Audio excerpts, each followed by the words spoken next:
와, 만나서 반갑습니다. 광우입니다. 제가 오늘 제2회 세계 1화 국제불교영화제 폐막식의 특별 강연자로 오늘 이 자리에 서게 되었습니다.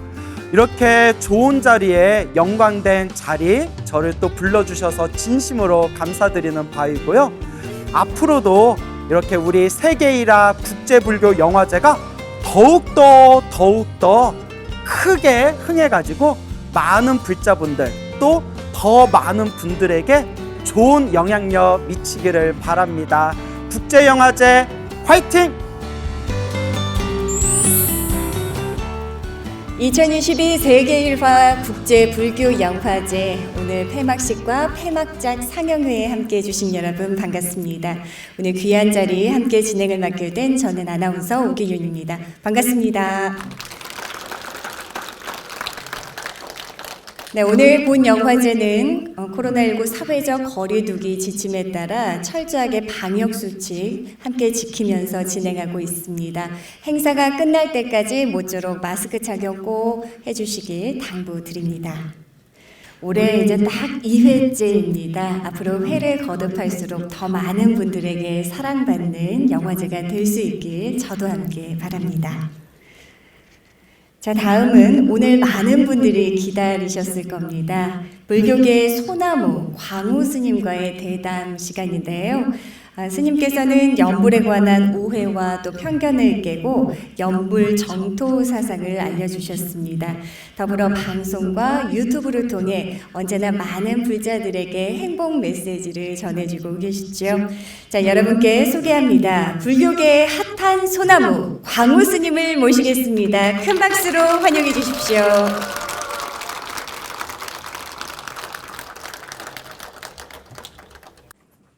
예, 안녕하세요. 만나서 반갑습니다. 광호입니다. 와! 네. 제가 되게 내성적이에요. 그래서, 여기 가운데 있으니까 되게 쑥스럽네요. 제가 저 내성적이에요 했는데 비웃은 분 계시죠? 예, 그래요. 제가 참을게요. 예. 자, 오늘 제2회 세계 1화 국제불교영화제 폐막식에 이 영광대 좋은 자리에 또 저를 불러주셔서 진심으로 감사드립니다. 여러분들 만나 뵙게 되어서 반갑고요. 제가 영화를 좋아해요. 하긴 세상에 영화 싫어하는 사람은 없잖아요. 영화를 좋아하기는 하는데 제가 바쁘다는 핑계로 요 근래 영화를 거의 못 봤어요. 이 영화라는 게 한편의 좋은 영화는 아름다운 고전 문학 작품을 본 것 같은 그런 감동을 불러일으키더라고요. 그래서 저도 굉장히 영화 보는 걸 좋아하는 사람이고 물론 요새 영화를 많이 보지는 못했지만 영화를 개인적으로 좋아하고 무엇보다도 이렇게 국제 불교 영화제 같은 의미 있는 이러한 어떤 사업, 이러한 좋은 그런 잔치가 벌어지고 있다는 거에 대해서 참 고맙고 마음 흐뭇한 일이다라는 생각이 듭니다. 오늘 폐막식 마지막 작품이 길 위에서 길을 묻다라는 제목의 영화라고 하더라고요. 길이라는 게 참 많은 생각을 일으키는 것 같아요. 길이란 게 뭘까? 그냥 걸어 다니는 길일 수도 있고 또 누군가에는 인생이라는 뜻을 의미하기도 하고 또 어떤 사람에게는 한 걸음 한 걸음 삶의 과정에 있어서 온갖 희로애락을 뜻하는 표현이 될 수도 있겠죠. 그리고 저희 같은 수행자들에게는 깨달음, 성불을 뜻하는 그 수행의 과정이 바로 길이라고 표현할 수도 있을 것 같습니다.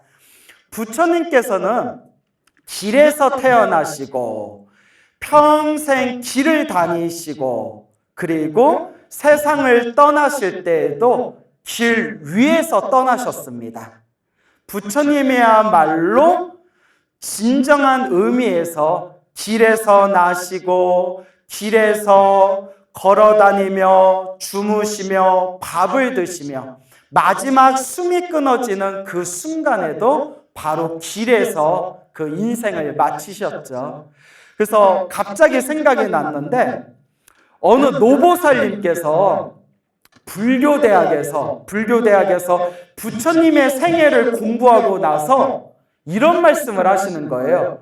스님, 제가 나무 아미타불, 나무 관세음보살, 나무 지장보살 할 때 나무가 무슨 뜻인지 제가 확실히 알았습니다. 이러더라고요. 그래서 제가 나무 아미타불, 나무가 무슨 뜻인데요? 어떻게 이해하고 계세요? 했더니 부처님은 태어나실 때 무수 나무 아래에서 태어나셨고 부처님은 깨달음을 얻으실 때 어느 나무 아래에서 깨달음을 얻으셨죠? 보리수 나무 아래에서 깨달음을 얻으셨고 마지막 80살에 세상을 떠나실 때 어느 나무인지 아세요? 유식하다. 사라쌍수, 그 두 그루의 사라수 나무 아래에서 세상을 떠나셨고 태어나실 때에도 나무에서 태어나셨고 깨달음도 나무 아래에서 깨달으셨고 세상을 떠나실 때에도 나무 아래에서 세상을 떠나셨기 때문에 그래서 부처님을 부를 때 앞에다 무엇을 붙인다? 나무라고 자신만만하게 얘기를 하시는데 내가 어떻게 대답을 해드려야 될지 여튼 이제 잘 말씀을 드렸어요. 그 말도 맞지만 나무는 산스크리트에서 나온 말로 귀합니다 라는 뜻입니다 라고 그렇게 창피하지 않으시게 그렇게 이제 제가 말을 잘 돌려서 말씀드린 적이 있었는데 마음 한편으로는 기발하다라고 생각했어요. 여러분도 딱 들으시니까 왠지 설득되는 것 같지 않아요? 나만 그런가요? 그래서 부처님께서도 이와 같이 길을 함께 하셨다. 우리가 인생이라는 길을 살아갈 때 좋은 길도 있고 험난하고 가시밭길 같은 그런 험악한 길도 있습니다. 인생이라는 길을 걸어 나갈 때 우리가 인생이라는 삶을 살아가면서 항상 좋은 일만 있을 수는 없어요. 그래서 옛적에 지혜로운 분들께서도 한결같이 하신 말씀 중에 하나가 인생을 살아가면서 내 뜻대로 인생이 펼쳐지길 바라는 것이 가장 큰 망상이다라는 말씀을 하셨습니다. 인생은 한 치 앞도 알 수가 없어요. 그래서 산을 오래도록 타신 분들, 등산을 많이 하신 어르신들께서 자주 하시는 말씀이 있어요. 인생은 산길과 같다. 인생은 등산과 같다. 올라가고 오르막길도 있고 내려가고 내리막길도 있고 그 어려운 고비, 그 숨이 껄떡껄떡 넘어가는 그 고개만 잘 넘어가면 또 편안한 길이 나오고 편안한 길이 나오다가도 또 갑자기 암벽이라든가 혹은 나무와 풀이 우거진 걸어다니기 힘든 길이 나오기도 하고 그렇게 걷다 보면 결국 정상에 오르게 되지만 등산과 인생은 너무나 비슷한 게 등산은 정상을 찍고 내려올 때가 더욱 제일 조심해야 된다. 인생도 그와 같다라는 말씀을 하시더라고요. 그 말씀을 처음 딱 들었을 때 감탄했어요. 정말 우리의 인생이라는 게 이렇게 산길을 걷는 거와 같구나. 우리는 인생이라는 길을 살아가면서 누구나 행복하고 편안하고 늘 즐겁기만을 바랍니다. 하지만 앞서 말씀을 드렸지만 절대 그런 건 없어요. 인생이라는 거는 한 치 앞도 헤아릴 수 없는 끊임없는 걸음의 과정이다. 그래서 오늘 여러분들에게 또 인생에 대한 무언가 되새겨 볼 수 있는 그런 재미난 이야기를 하나 들려드릴까 합니다. 일본에 어느 노스님이 계셨어요.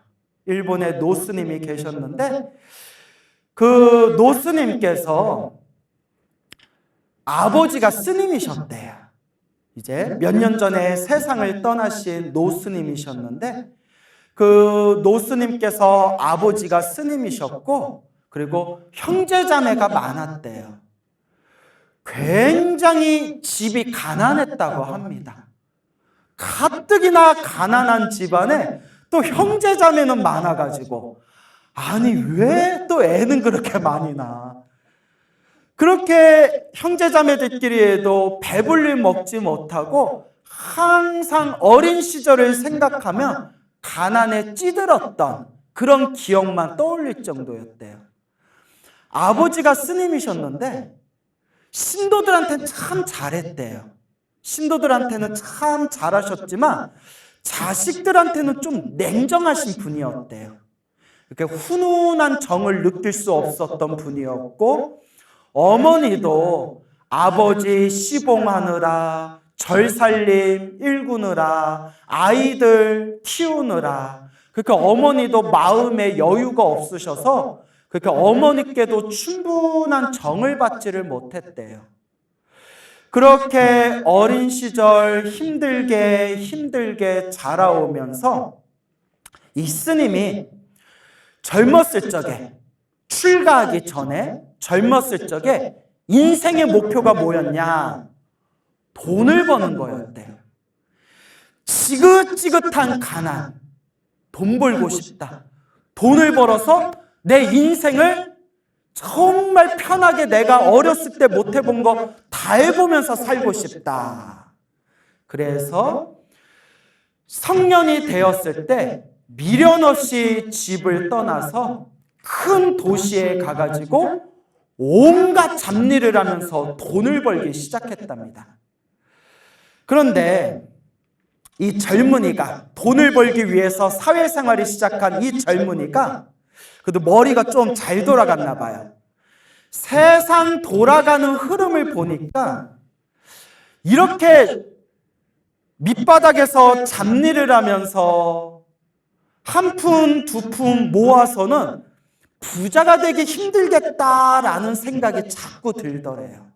그러면서 어떻게 해야 돈을 벌까? 어떻게 해야 돈을 벌까? 어떻게 해야 돈을 많이 벌 수 있을까?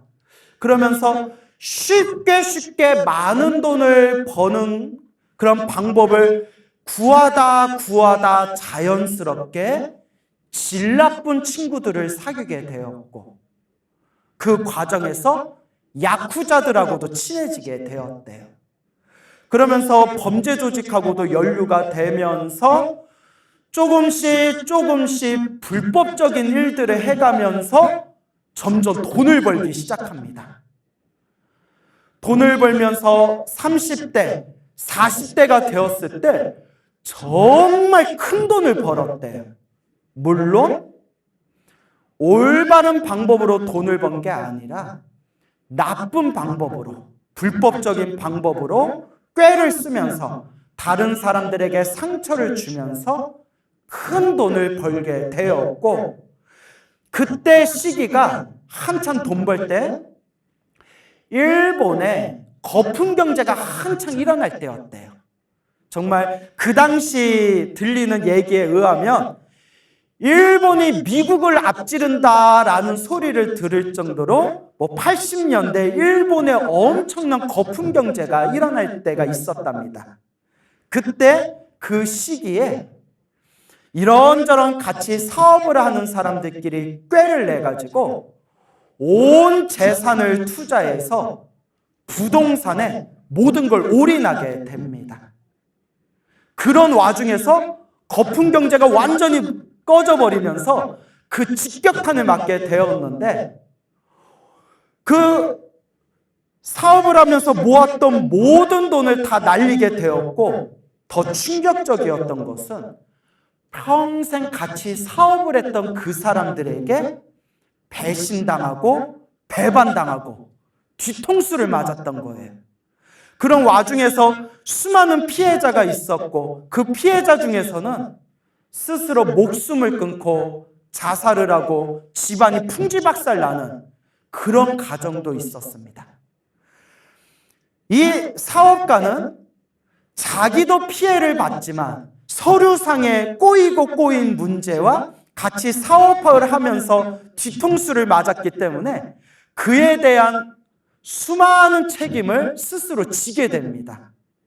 결국 사기 범죄로 인해서, 엄청난 그런 사기 범죄로 인해서 거의 반누명을 쓰다시피 해가지고 재판을 받게 되고 몇십 년의 징역을 이제 처벌받게 됩니다.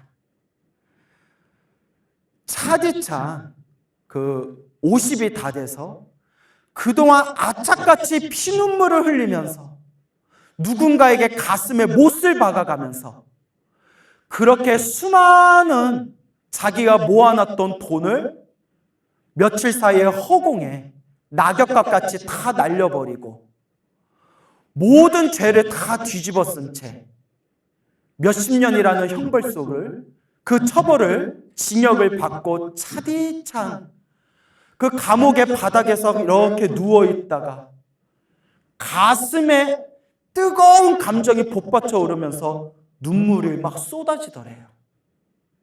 죽어버릴까? 그냥 죽어버릴까? 오만 가지 생각이 일어나더랍니다.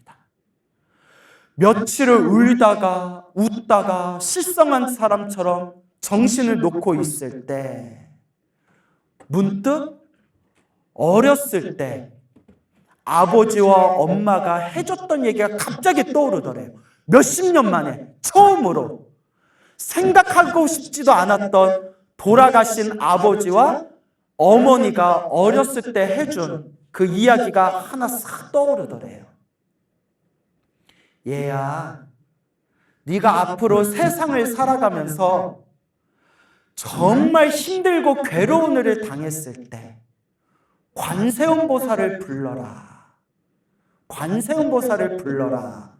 라는 게 그동안 몇십 년 동안 기억 저 너머 속에 푹 묻혀 있었던 그때 아버지 어머니께서 힘들고 괴로울 때 관세음보살을 불러라 라고 말씀하신 그 이야기가 퍼뜩 떠오르더래요.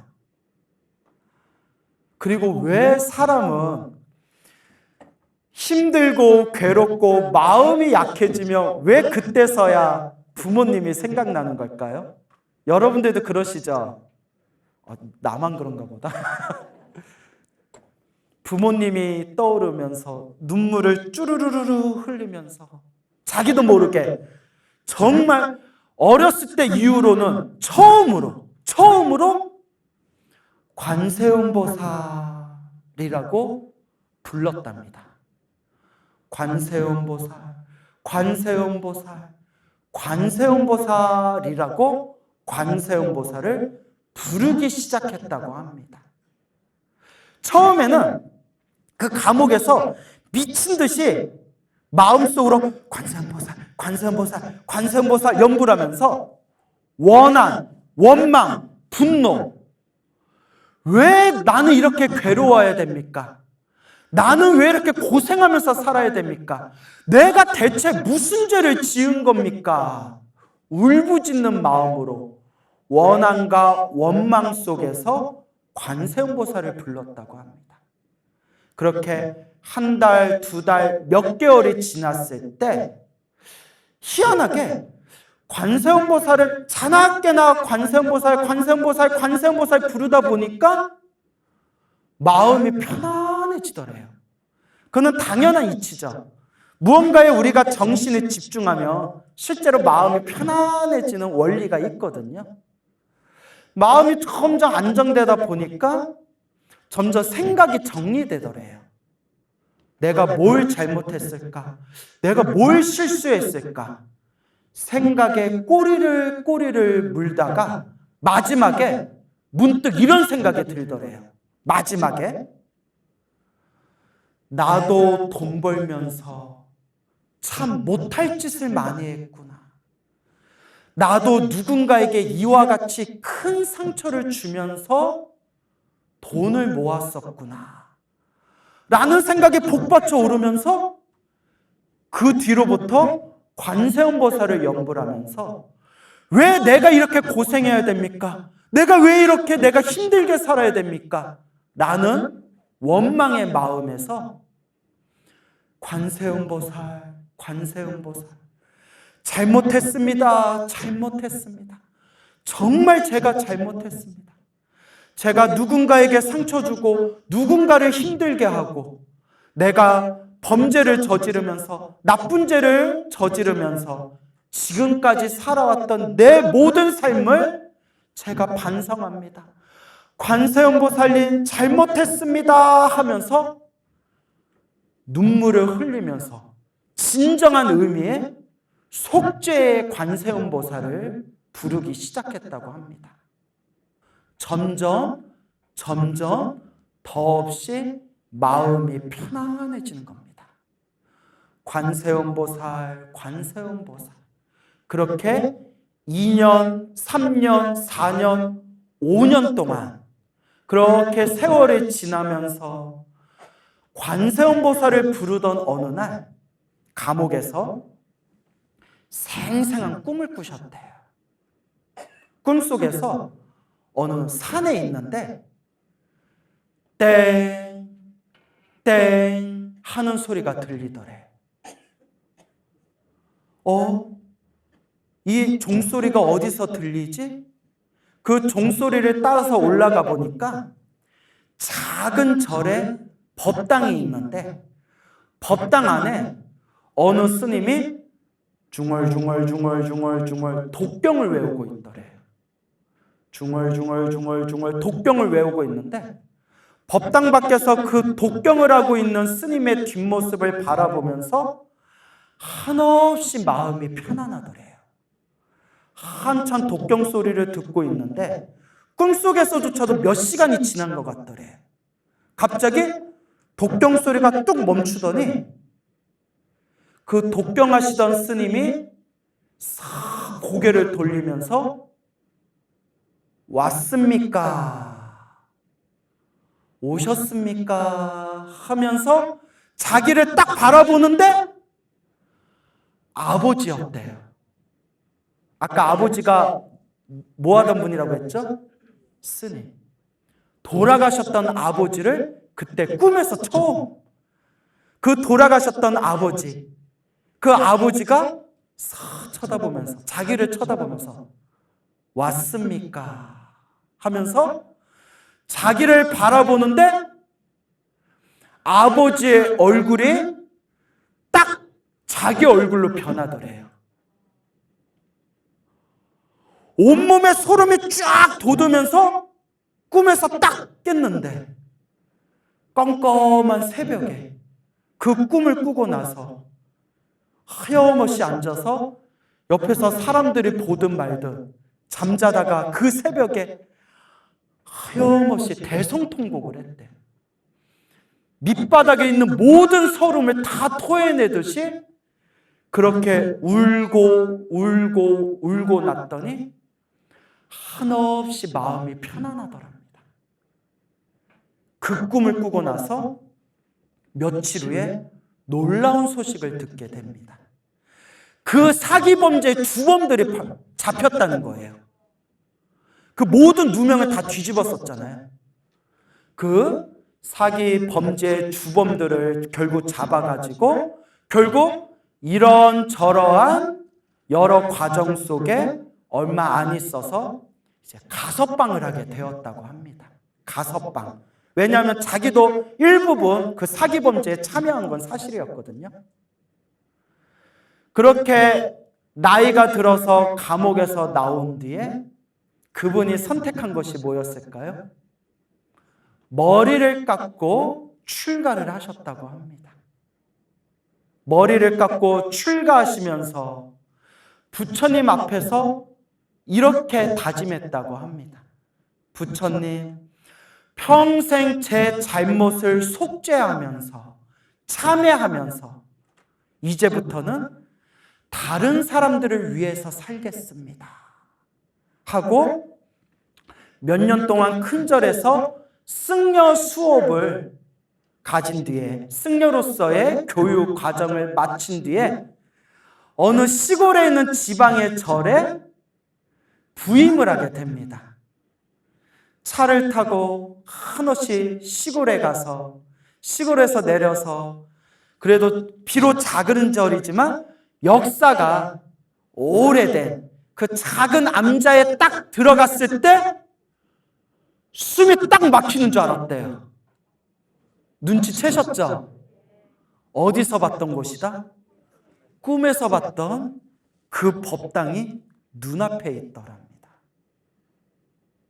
어우, 소름 끼쳐. 네.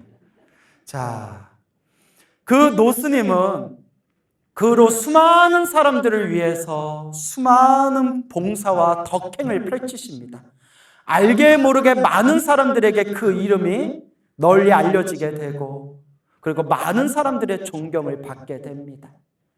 그 노스님께서 항상 사람들에게 세 가지에 대해서 말씀하셨다고 합니다. 첫째, 나쁜 짓 하지 말아라.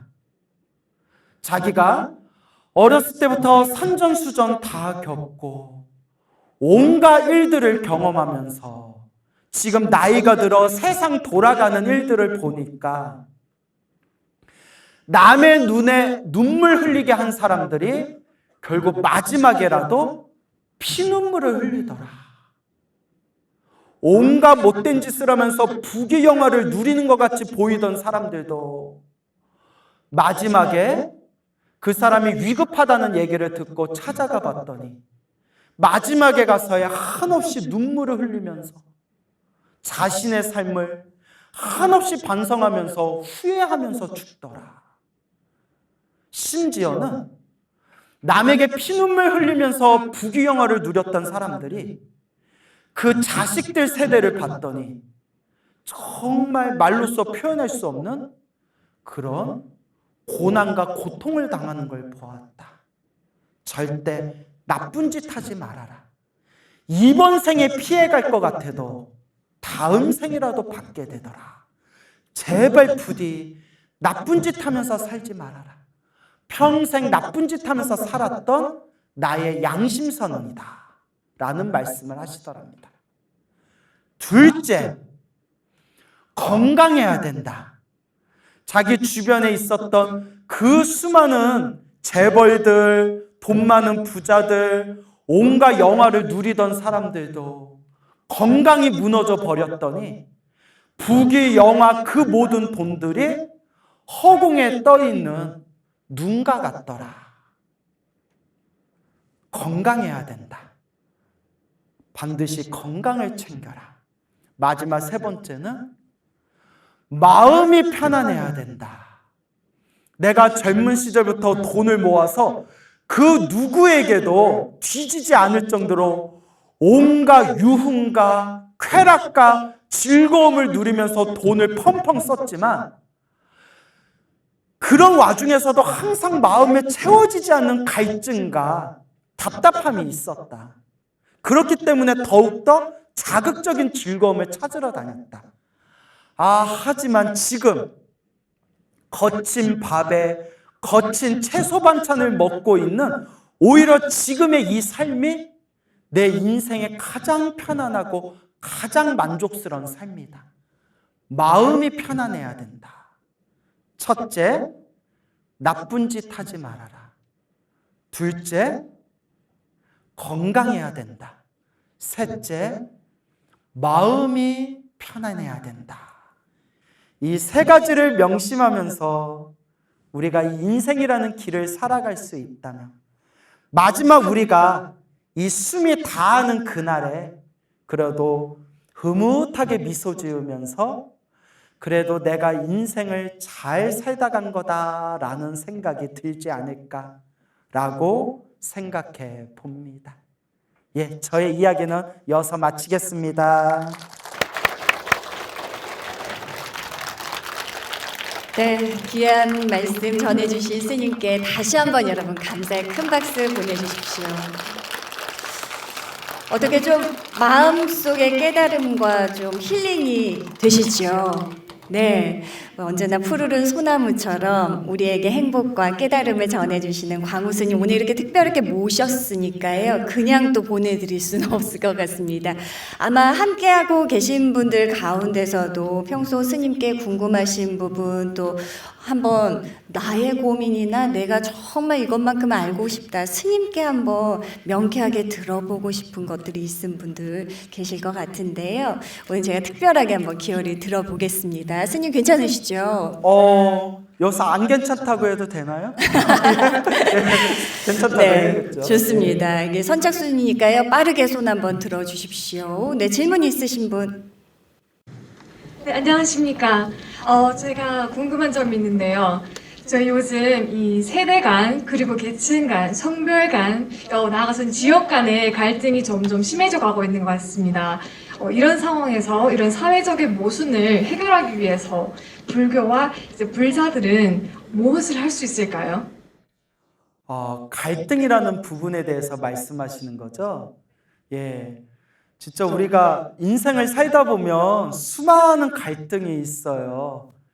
그래서 평소에 제가 자주 하는 말인데, 왜 세계 평화가 안 오는 줄 알겠다. 왜 우리 한국이 통일이 안 되는 줄 알겠다. 왜냐? 사람마다 생각이 다 달라요. 대화를 해보고 어떤 일을 진행하고 무언가 토론을 하거나 회의를 하면 사람마다 생각이 저마다 달라요. 성향이 저마다 달라요. 그 속에서 물론 서로 양보해 가면서 마음을 맞춰 나가야 된다는 건 우리는 다 알지만 여러분, 우리가 머리로 알고 있는 게 몸으로 실천하기가 굉장히 어렵잖아요. 그 중에서 나라는 생각, 내 것이라는 생각, 자존심, 고집, 저마다 다른 사상과 견해, 이 모든 게 끊임없이 부딪히거든요. 수많은 우리가 인생을 살아가는 또한 수많은 이 사회 집단 속에서 생기는 이 수많은 갈등을 어떻게 해야 될까? 사실 우리는 그 답을 다 알아요. 정말 공심을 가지고, 사심이 아니라 정말 공공의 이익을 위한 공심을 가지고 서로 조금만 양보하면 되거든요. 근데 누가 이런 얘기 하더라고요. 스님, 사회에서 인생 그렇게 살면 호구 소리 들어요. 호구예요, 호구. 우리는 다 답을 알지만 몸으로 실천하기 어렵고, 또 나는 실천하고 싶지만 실천하는 나를 오히려 이용하는 사람들도 참 많습니다. 정말 이 인생은 편하게 얘기하면 개떡 같아요. 나 혼자 착하게 산다고 될 일이 아니에요. 그러면 우리는 이 갈등을 어떻게 해결해야 되는가? 아는 것만이라도 실천해야 되는 거죠. 아는 것만으로도 실천해야 된다. 갑자기 떠오르는 이야기인데 제가 이 이야기로 답을 대신하겠습니다. 짧은 이야기예요. 호주의 어느 백인, 호주의 어느 여성분이 겪은 이야기라고 합니다. 이 호주에 살고 있는 이 여성분이 이제 불자예요. 서양인 불자인데 티베트 불교를 믿고 있었대요. 외국이나 유럽에는 티베트 불교가 강성하거든요.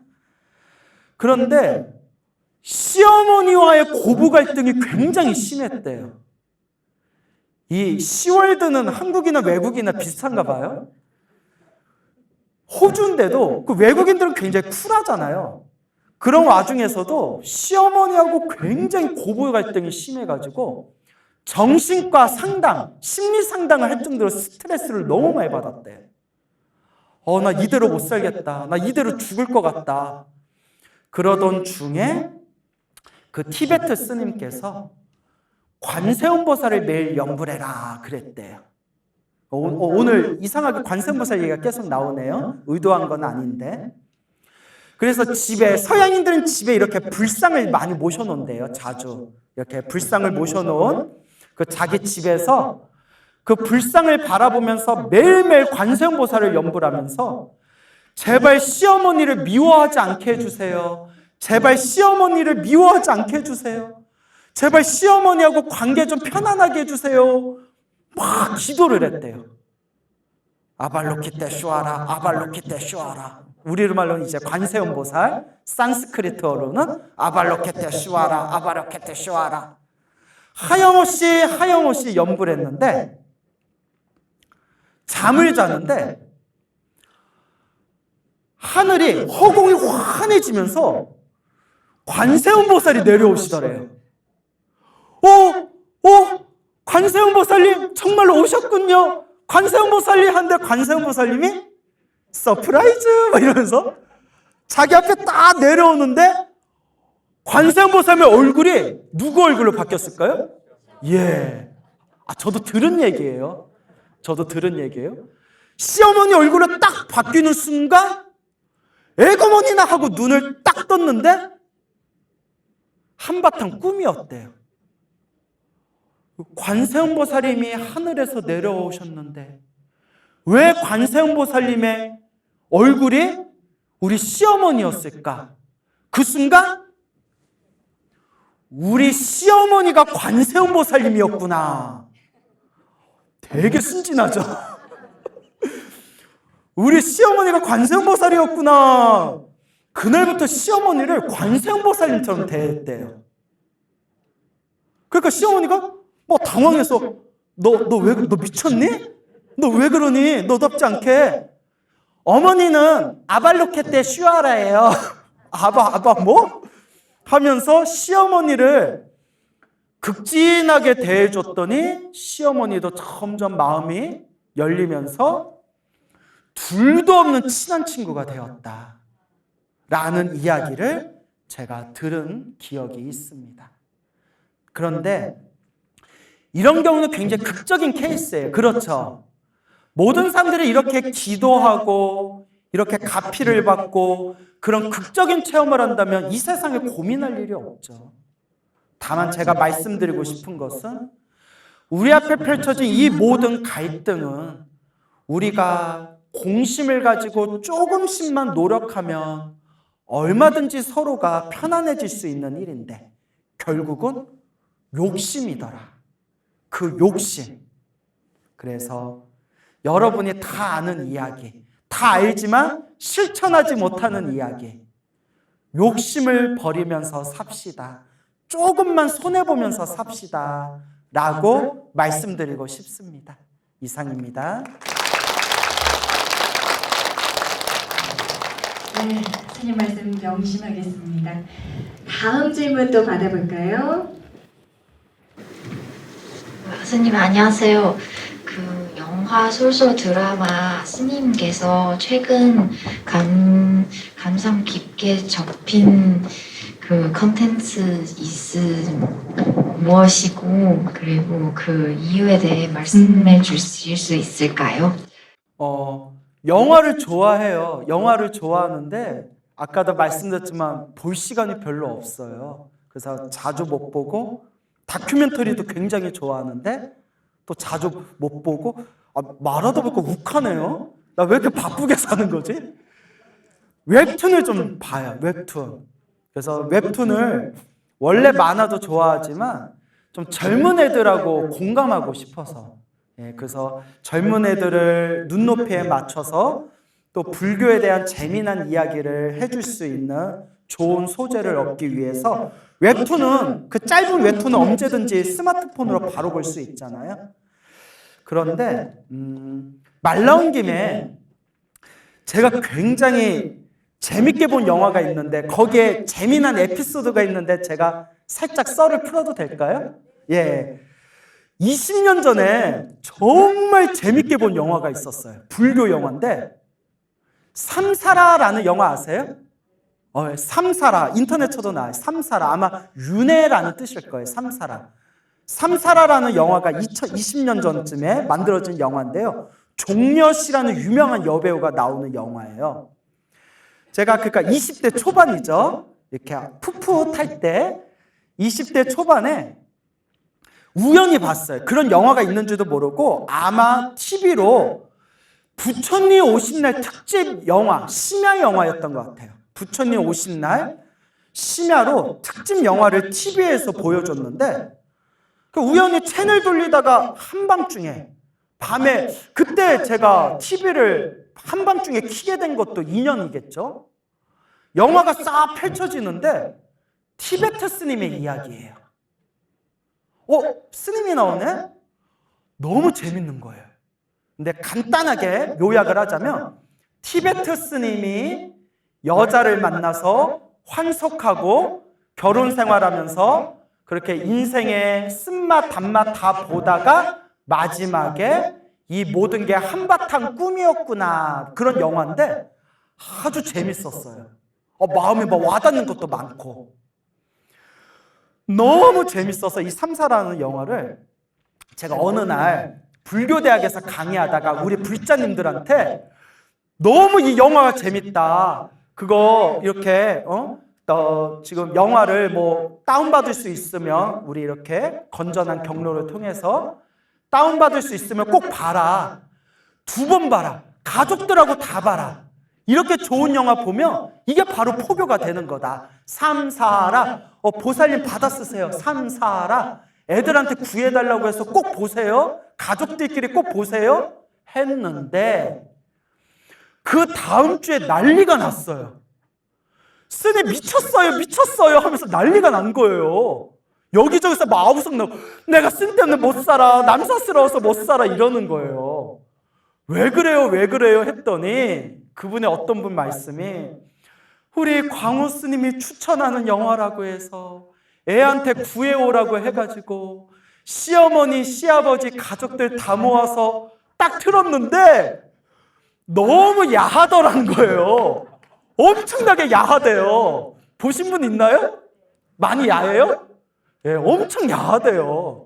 그냥 야한 게 아니라 그냥 서로 눈 맞으면서 뽀뽀하려고 했더니 모닥불로 휙 넘어갈 정도가 아니라 적나라하게 야하대요. 아니라고 내가 봤던 영화 그렇게 야한 영화면 내가 가족들하고 보라고 했겠냐 했는데 머리를 스치는 거. 공중파에서 편집본을 본 거예요, 내가. 무슨 말인지 알죠?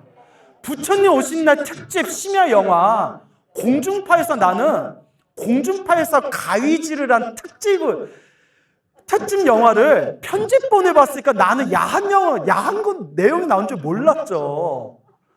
그때 엄청나게 제가 불자님들한테 욕먹었어요. 제대로 알지도 못하고 시어머니, 시어버지가 남사스러워서 또 어떻게 해야 될지 모르고. 그래서 제가 그렇게 야해요? 얼마나 야하지 하고 본다 하다가 아직까지 못 보고 있어요. 보신 분들 많이 야했나요? 근데 봤던 분들이 엄청 야하다고 하더라고요.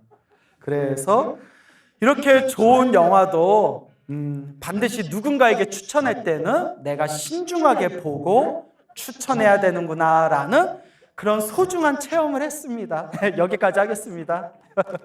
예. 참고로 마지막 꼭 드리고 싶은 얘기는 삼사라라는 영화는 꼭 보시기 바랍니다. 단 혼자 보세요. 가족들하고 보면 안 돼요. 예, 이상입니다. 예. 귀한 말씀 전해주신 광우 스님께 여러분 감사의 큰 박수 보내주십시오. 고맙습니다. 성불하십시오.